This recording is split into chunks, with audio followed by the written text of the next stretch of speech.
Hey everyone, welcome back to our channel. Today, I'll be going over how to use Google Bard as a Hindi translator. So let's get started. First, open your browser and type bard.google.com. If you haven't logged in yet, then I suggest that you log in first.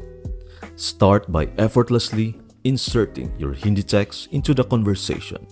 To initiate the translation, type "Translate this in English" and hit the enter key. Witness how Google Bard adeptly and swiftly translate Hindi words into English, skillfully capturing the essence of the Hindi content. However, the linguistic exploration doesn't conclude there. The process maintains its graceful nature even if you opt to search for the Hindi equivalent of an English term out of curiosity.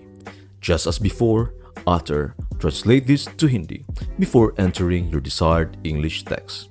Observe as Google Bard adeptly responds and effortlessly provides the accurate Hindi translation.